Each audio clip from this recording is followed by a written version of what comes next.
Right, first of all, Ian, thank you very much for agreeing to be interviewed. My pleasure. Very kind of you.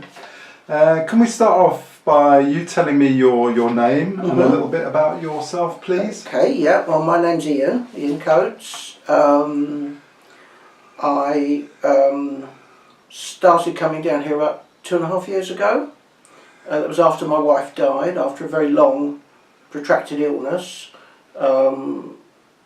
where she'd had strokes, 2 strokes, only about 4 years after we were married.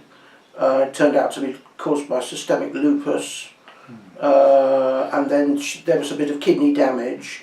Eventually, over the years, her mobility got worse, and then her kidneys started to deteriorate because of it. And the last sort of 8 or 9 years of her life, she was on kidney dialysis at St George's. And then we had to have carers in, and then in the last 6 months she was actually in a care home because it was very difficult at home. So that was not very, that wasn't very good. In the meantime, we were having sort of cleaning services from, well, I don't think they were called Staywell then, but from Kingston Age Concern, organised from Raleigh House. And the chap there had mentioned to me that there was this set up here, which was interesting. And then after my wife passed away, I had counselling with Kingston Bereavement Services. And they mentioned various things that I might like to get involved in, which would be helpful. Kingston U3A was one, which I did join, and they also mentioned here. So I came along and started taking up art, a couple of art groups. One on a Wednesday, which is sort of mainly pastels and that sort of thing, and then on a Friday some of us do oil painting under a teacher, and I found it to be a bit of a lifesaver, really, to be honest. I mean, it is very difficult. I mean, this coming Saturday would have been my wife's birthday, and then this coming Good Friday, that's the day when she passed away in St George's. But having somewhere like this to come to and meet people, I've made friends here, and it's been really brilliant. The staff, Laura and Claire and all, Anne in the kitchen, all the people who work here are fabulous. Make you feel so welcome, and it's impossible really to come here and feel miserable. You might walk in feeling a bit down, but when you walk out, you feel a lot better. Yeah, definitely, yeah. There's also a bereavement group that meets here as well. It's a monthly meeting, a bereavement group. We meet in here, and a couple of the members run it. And it's not counselling, it's not one-to-one counselling or anything like that. But if people are feeling a bit down, etc., people can talk and can just maybe get a few things off their chest, and people will listen. Then what's said in here stays in here, And I found that very helpful as well. Yeah. What difference has coming to Bradbury made to your life?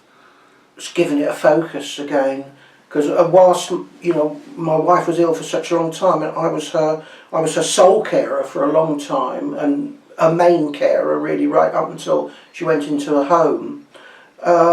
And so when she passed away, you're not just losing your partner, you're also losing a job.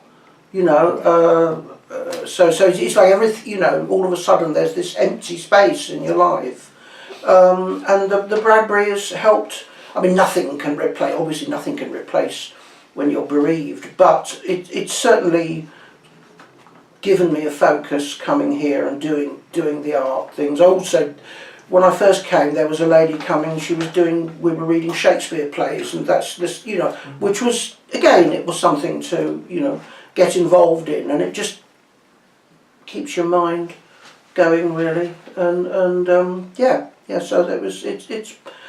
I mean, I say to people, it's been a lifesaver for me, because it would be so difficult it's so easy to sit at home and feel everything's, the whole of life's gone completely sour. And you still feel down at times when you're on your own at home. I certainly do, But this is it's a boost. You know, it's really, really, really good facility to have. What 3 or 4 words or phrases would you use to describe the kind of support you get from the Bradbury? Friendly, caring, professional, with the way it's run and everything. Yeah, I think that would be, you know, would sum it up. Just the people who work here are marvellous, and the people who volunteer, you know, they do so many hours a week or whatever. I mean, they're terrific. They're all terrific people, all putting something back into the community. You know, and the people, they, you know, as I said, Laura and Claire, Anne in the kitchen, who does the sort of most of the cooking and all. They're just fantastic people to know. I would recommend it to anyone who finds themselves in the sort of latter part of their lives at something of a loose end, who thinks it would be nice to meet people. Join 1 or 2 groups, because that's how you actually make friends and meet people. You can come in and just have a cup of coffee and sit there, but it's really, you need to come in, join, find an activity, and I'm sure Laura has filled you in on all the various activities that are done here, from language classes to, you know, chair exercises to whatever you want to do.